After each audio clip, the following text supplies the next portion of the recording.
Mr. Dreher, your testimony states that your firm, which is employee-owned, and I might add that's my favorite kind of ownership of any private business, just wants a fair opportunity to compete and win federal awards.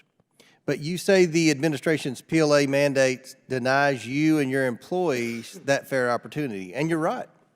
Even the Boston Globe editorial board last month wrote that, quote, although they don't say so explicitly, PLAs in effect limit public work only to firms whose workers belong to a trade union, end quote. If your firm wants to continue to perform federal awards, you need to convince a union to which your employees do not belong to agree with you to work with you. Your testimony says this gives the union maximum leverage to dictate the terms to you. Is it accurate to say the PLA rule makes your firm hostage to outside labor unions since you can't perform federal projects unless you agree to cater to their terms?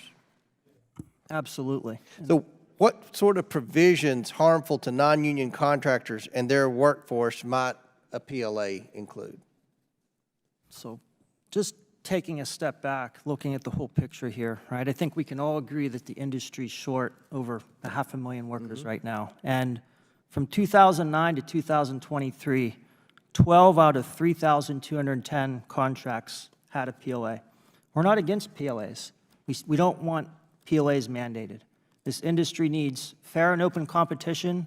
We have a lot of work to do, rebuilding our bridges, our highways, our naval infrastructure, and adding another roadblock in like this, mandating these requirements, it doesn't make sense. It doesn't help this country achieve its mission to improve our infrastructure. I agree completely. Mr. Brubeck, federal contracting professionals seem to think the project labor agreement mandate's unwise since they choose to use them only 12 out of more than 3,000 construction solicitations since 2009, even when encouraged to use them by President Obama.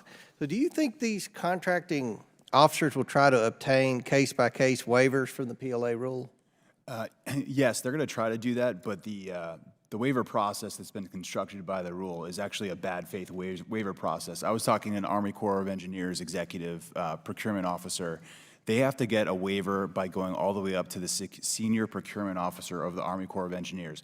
This is a gentleman who oversees all procurement of missiles, weapons, tanks, all that stuff. It's not even the head of the construction side of the Army Corps of Engineers. By the time that goes all the way up the chain of command and back down, that project solicitation is going to be delayed immensely. It's designed to make sure there are no exceptions. We have not heard of any exceptions to this policy, despite the contracting officers asking for those or asking us to see if our litigation would be able to provide exception to this. Mr. Dreher testified that his firm, which has won many federal construction awards, won't be able to bid on many projects due to the PLA mandate. If an agency can show a solicitation, we'll get a lot fewer bids due to a PLA mandate. Does that qualify them for a waiver? Apparently, the OMB memo says that if they get 3 or fewer bids, then they could qualify for a PLA exemption, but they have to go up to the senior contracting officer, procurement officer, and ask for that. And then they have to justify that in a written report. The senior procurement officer's decision is going to be published on a public website for further scrutiny and perhaps intimidation. Have any waivers been issued since January? I'm not aware of it. I'm aware of about 50 solicitations in the pre-solicitation or solicitation phase that have PLA language. I'm not aware of one waiver being offered so far. Okay, that's what we thought. Mr. Luday, your testimony states that the Coastal Protection and Restoration Authority received only a single bid on the first federal contract issued under the PLA rule. How many bids do you typically receive on projects?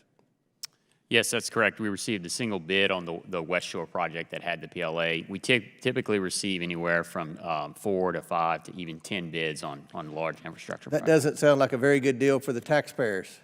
That's right. Will you have to rebid the project? At this time, we do not believe that the Corps will rebid the project, no.